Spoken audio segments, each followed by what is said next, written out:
Paul Bergrin was the lawyer who could get you out of any sticky situation.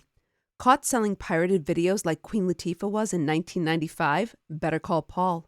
Accused of lying to a jury during testimony like Lil' Kim was in 2003, better call Paul.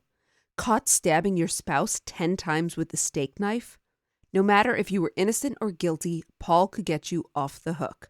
We see lawyers like this in The Sopranos or Breaking Bad, but what happens when those fictional lawyers cross over into the real world? At the peak of his career, Paul Bergrin was undefeated, a master lawyer who knew the system inside out.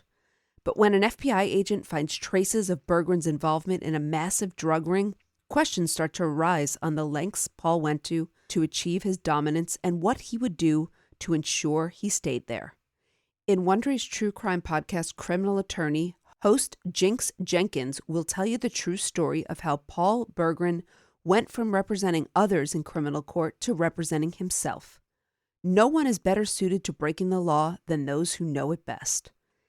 I'm about to play a clip from Criminal Attorney.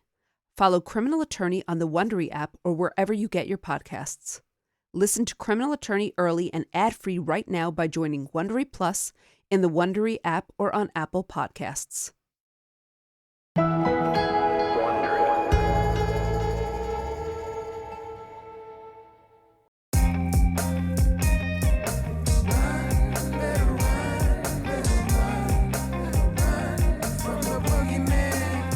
From Wondery, I'm Brandon Jinx Jenkins, and this is Criminal Attorney. It was 2003, and Shawn Brokos was on her way to a Newark apartment complex. She had received a tip that someone in that apartment had a gun, that they shouldn't. Shawn was in her early 30s, blonde and white in Newark. She looked like a teacher, or a dentist, or someone with a desk job at a bank, which is actually what she'd been doing 7 years earlier. She ran the loan department at a bank in El Paso. So overseeing who qualified for commercial loans, personal loans, car loans. Until one day when federal agents came to the bank. They were investigating one of the bank's clients who they suspected of money laundering. It wasn't like in the movies. It wasn't all that exciting. Just two guys wearing suits serving a subpoena. But Shawn was fascinated. She thought to herself, wow, this sounds a whole lot more interesting than the work I'm doing. I literally walked down to the local FBI office. I put my name in, filled out an application, and before I knew it, I was off to Quantico for training for the FBI. Fast forward to present day, and Shawn was a full-on, bona fide FBI agent. It was something that I knew would be an adventure. Look, Newark at the time was not a great place, but if you're in law enforcement, boy, there's no better place to be. She was part of the gang squad. We were always running cases on the Bloods and the Crips because at the time in Newark, those were the strongest street gangs. And on this day, the case involved someone affiliated with the Crips. The man's name was Kimo Deshawn McCrae. Kimo had been convicted of a felony, so it was illegal for him to have a gun. And that was enough to take him down. When Shawn and her partner got to the apartment, they knocked on the door. They were led inside, where they met Kimo and his mother. We said, hey, we know you have a gun in the apartment. We know that you cannot be in possession of a gun. We don't have a search warrant. We can get one, but if you turn that weapon over to us, that would be the best thing to do. They went to the bedroom and opened the closet door. And there it was in the back of the closet. It was a sizable shotgun, brown stock, older model, and sawed off, meaning the barrel had been shortened. They grabbed the shotgun and headed back to the living room. I immediately walked up to Kimo and I said, you're going to have to come with us. And I was holding him. I think it was on his forearm or maybe like his upper arm. And I remember he just literally slipped right out of the jacket. So in a split second, he's gone and I'm left holding this jacket and he's out the door. Kimo and his mom were on the ground floor of the apartment building, so his escape was pretty simple. And he had another advantage. I'm thinking I'm not chasing him. I'm in skirt and heels. I'm not going to chase after him through the projects.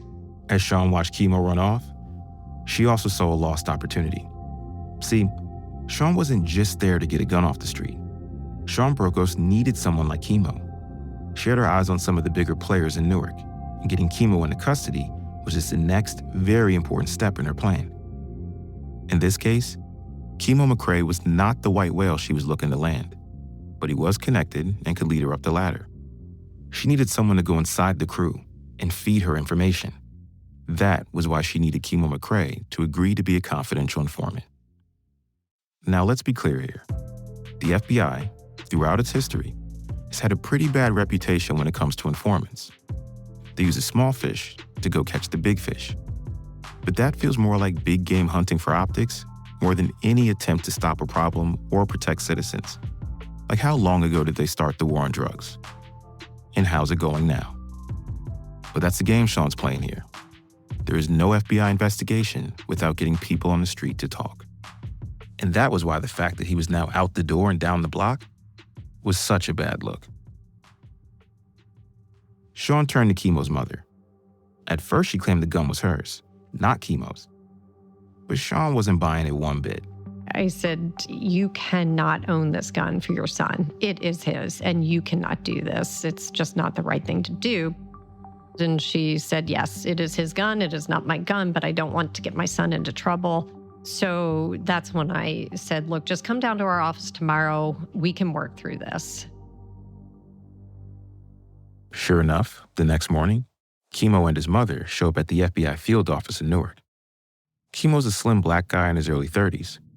He's been in and out of jail a few times at this point.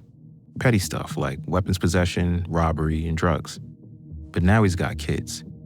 He's very close with his family, and he does not want to do any more time. Shawn remembers that Kimo's mom did a lot of the talking. He looked terrified. In his mom's apartment, Kimo had gotten the jump on Shawn.